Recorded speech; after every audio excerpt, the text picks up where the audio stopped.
Hello નમસ્કાર વિદ્યાર્થી મિત્રો, ગુજરાતી એજ્યુકેશન યુટ્યુબ ચેનલ પર આપ સર્વનું હાર્દિક સ્વાગત છે। તો વિદ્યાર્થી મિત્રો, આજના વિડીયોની અંદર આપણે વાત કરવાના છે ધોરણ 7 વિષય સામાજિક વિજ્ઞાનની અંદર દ્વિતીય સત્ર માટે જે પરીક્ષા લેવામાં આવનાર છે તેમાંથી આપણે વિકાસ મૂલ્યાંકન લક્ષી અસાઇનમેન્ટની અંદર જે પણ નકશાઓ આપેલા છે તેની સંપૂર્ણ સોલ્યુશન આપણે આ વિડીયોની અંદર જોવાના છે, એટલે કે નકશા પૂરતી આપણે જોવાના છે। પ્રશ્ન નંબર 2 ક છે, તો આ વિડીયોને અંત સુધી જોવાનું ભૂલતા નહીં। ચેનલ ઉપર જો પ્રથમ વખત આવેલા હો તો ચેનલને સબસ્ક્રાઇબ કરી દેજો અને આ વિડીયોને તમારા અન્ય મિત્રો સુધી શેર કરી દેજો। તો આપણે નકશાની સમજૂતી મેળવી લઈએ।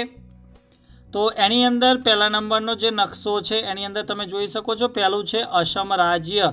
તો વિદ્યાર્થી મિત્રો, નકશાની અંદર આ જગ્યા ઉપર આપણે અસમ રાજ્ય બતાવી દેવાનું રહેશે। ત્યારબાદ બીજા નંબર પર આવે છે અરબ સાગર।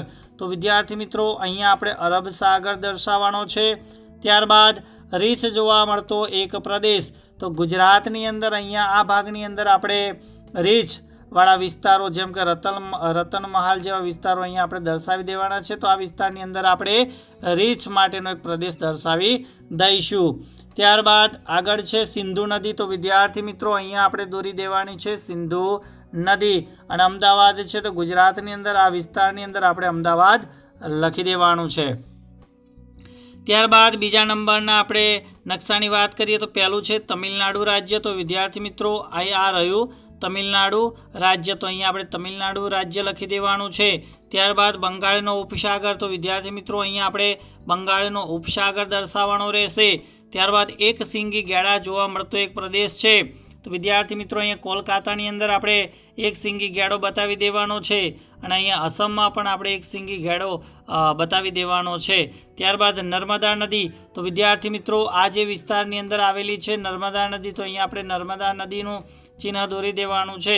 અને દિલ્હી છે, તો અહીંયા આપણે દિલ્હી દર્શાવી દેવાનું છે। ત્યારબાદ આપણે નકશા નંબર 3ની ચર્ચા કરી લઈએ। તો પહેલું છે મહારાષ્ટ્ર રાજ્ય। તો વિદ્યાર્થી મિત્રો, અહીંયા તમારે મહારાષ્ટ્ર રાજ્ય દર્શાવી દેવાનું રહેશે। ત્યારબાદ છે હિન્દ મહાસાગર। તો તમે અહીંયા જોઈ શકો છો, અહીંયા આવશે હિન્દ મહાસાગર। ત્યારબાદ ઘુડખર જોવા મળતો એક પ્રદેશ। તો વિદ્યાર્થી મિત્રો, ગુજરાતની અંદર કચ્છનું જે નાનું રણ છે એ નાના રણની અંદર ઘુડખર જોવા મળે છે, તો આપણે ત્યાં ઘુડખર બતાવવાનું છે। ત્યારબાદ ચોથું છે ગંગા નદી। તો વિદ્યાર્થી મિત્રો, અહીંયા આપણે દોરી દેવાની છે ગંગા નદી। ત્યારબાદ કોલકાતા છે, તો અહીંયા આપણે દર્શાવી દેવાનું છે કોલકાતા। અને છેલ્લો ચોથા નંબરનો નકશો છે જેની અંદર છે ભાઈ મધ્યપ્રદેશ રાજ્ય। તો અહીંયા આપણે મધ્યપ્રદેશ રાજ્ય દર્શાવી દેવાનું છે। બીજું છે કચ્છનો અખાત। તો વિદ્યાર્થી મિત્રો, અહીંયા તમારે કચ્છનો અખાત લખી દેવાનો છે।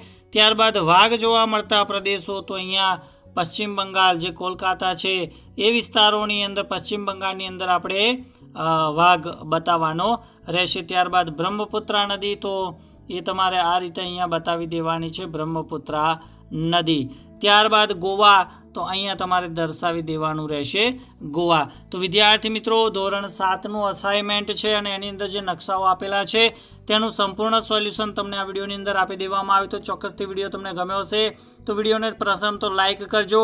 આ વિડીયો તમને કેવો લાગ્યો એ કોમેન્ટ બોક્સની અંદર જરૂરથી જણાવજો અને ચેનલ ઉપર જો પ્રથમ વખત આવેલા હો તો ચેનલને સબસ્ક્રાઇબ કરી દેજો અને આ વિડીયોને તમારા અન્ય મિત્રો સુધી અવશ્ય શેર કરી દેજો।